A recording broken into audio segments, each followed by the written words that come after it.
Z pewnością takim talentem, który każdy z nas otrzymał, bo tu jesteśmy, to jest łaska wiary. Więc możemy mieć pewność, że jeżeli będziemy dbać o tą wiarę, to będzie jak w tym banku, że nawet może to być jeden talent i to i tak jakoś Pan Bóg rozmnoży w niespodziewany dla nas sposób. Jeden z moich braci zakonnych, który przez lata pracował w Japonii, był na misjach i kiedy wrócił z tej Japonii do Polski, to opowiadał, że pojechał na Jasną Górę, żeby rozeznać co dalej, znaleźć jakieś światło na swoje życie.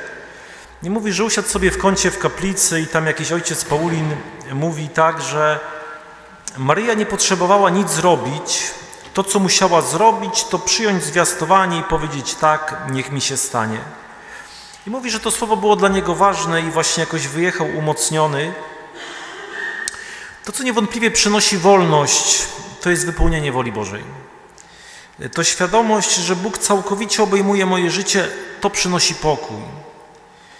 To jest taka iluzja, że zrzucając z siebie posłuszeństwo, my stajemy się wolni. W historii były takie pomysły budowy świata bez odniesienia do prawdy i to zawsze nigdy nie kończyło się dobrze. Problem polega na tym, że człowiek sam siebie nie jest w stanie się rozwijać w kierunku dobra.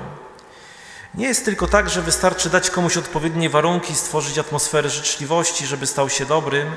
Człowiek wymaga jakiegoś takiego korygowania i nakierowania na cel.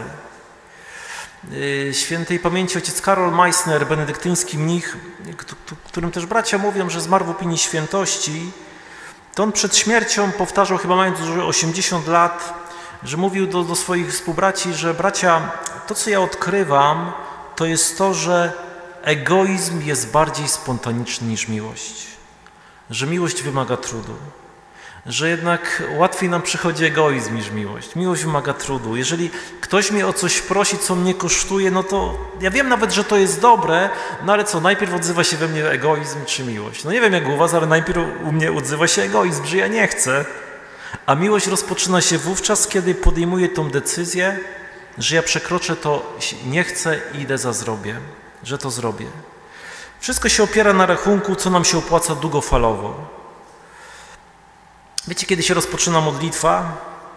Kiedy z trzeciej osoby przechodzę na drugą.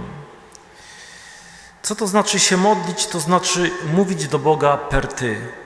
Nie o Nim, tylko do Ciebie. To widać to u Hioba. Na początku On mi to zrobił, a potem dlaczego mi to zrobiłeś? Jak przechodzisz właśnie z tego On mi to zrobił na dlaczego mi to zrobiłeś, to już się modlisz. Wcale to nie jest takie skomplikowane.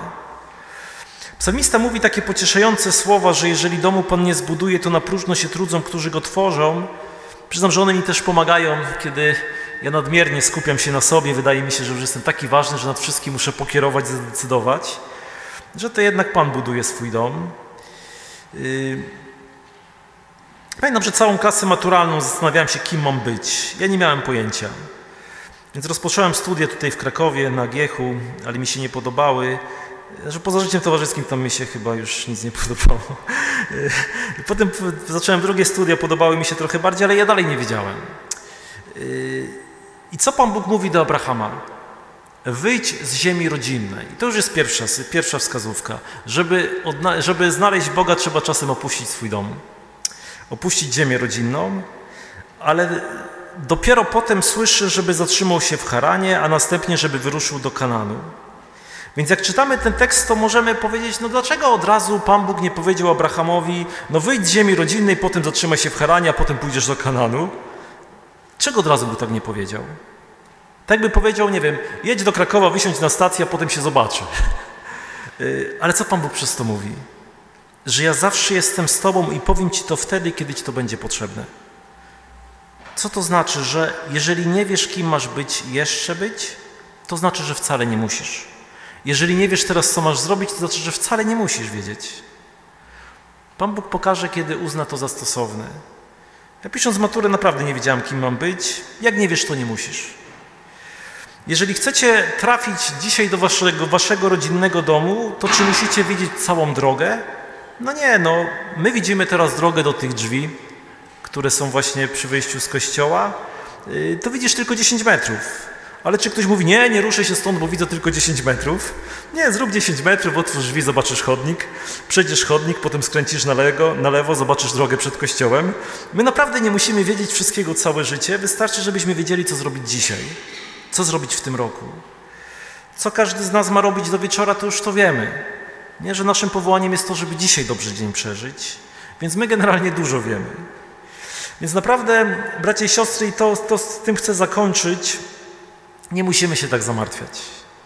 Sam Pan Jezus mówi, żeby troski i zmartwienia Jemu oddawać. Zauważcie, że rosół gotuje się tyle samo, bez względu na to, czy się martwi, czy się nie martwi. Tyle samo.